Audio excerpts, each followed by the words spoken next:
Olá pessoal, vamos falar sobre as afasias. A afasia é um distúrbio de linguagem devido a uma lesão no sistema nervoso central. Então, após um AVC, tumores, diversas consequências podem acontecer, dentre elas a alteração de linguagem denominada afasia. Então, o que acontece com o paciente quando ele tem este quadro de afasia? Ele vai ter uma alteração tanto da compreensão quanto da emissão oral e gráfica, muitas vezes, além de alterações de cálculo. A gente pode ter também alterações na fala, caracterizadas por erros, ensaios que são chamados de parafasias fonêmicas, e isso pode comprometer a comunicação do paciente.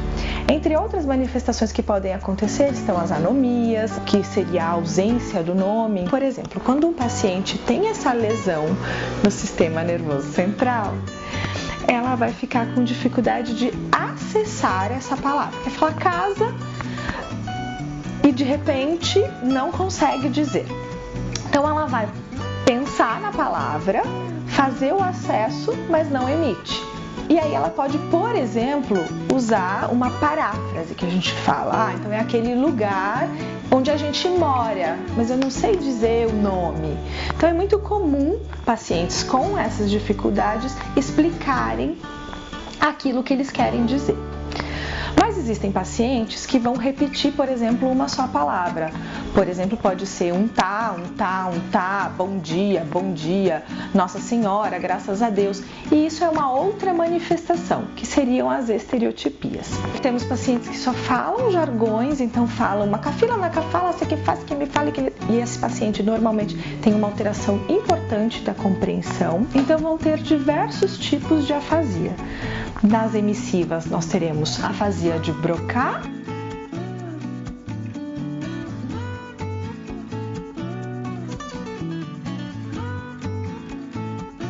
afasia de condução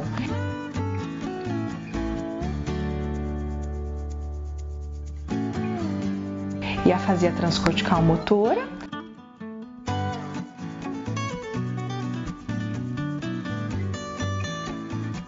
E a afasia global, que seriam os pacientes com maior grau de comprometimento e que está muito relacionada, por exemplo, aos casos de múltiplos AVCs, lesões muito extensas no sistema nervoso central, e isso pode acometer uma maior dificuldade para esses pacientes.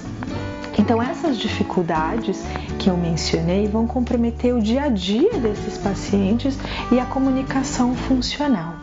O fonoaudiólogo é o profissional responsável para auxiliar o paciente a minimizar essas dificuldades. Então, posso ter afasias muito leves, como o caso da afasia anômica, que o maior comprometimento é a anomia, como eu expliquei lá no início, mas tem também um déficit de compreensão. Isso pode ser, o paciente pode ser reabilitado e pode ter melhor desempenho, podendo a continuar sendo verbal. E o caso, por exemplo, das afasias mais graves, que o paciente tem muita estereotipia, a gente pode iniciar com um trabalho de comunicação suplementar, que seriam pranchas de comunicação, que podem ser tanto digitais quanto pranchas físicas. Através disso, a gente pode ir facilitando e aos poucos tirando esses estímulos para que o paciente volte a verbalizar. Uma outra questão muito importante ligada às afasias são as apraxias de fala. Então, pacientes com dificuldades na programação motora da fala, eles vão ter maior dificuldade em retomar a emissão oral. Por isso também o trabalho com a apraxia de fala ele é de extrema importância. E o outro fator ligado à linguagem é o cálculo matemático, que é tão incapacitante quanto não conseguir verbalizar. Imagine você numa condição de fazer uma compra na padaria e não conseguir julgar se o seu dinheiro, se você tem ali R$50 e você gastou 27, quanto você vai ter de troco. Isso é muito incapacitante, não conseguir ter o troco, né? E saber se na padaria você recebeu o troco adequadamente, quanto pedir o pãozinho que você necessita. Então, Para o paciente, é uma dificuldade muito importante que vai trazer impacto na vida social.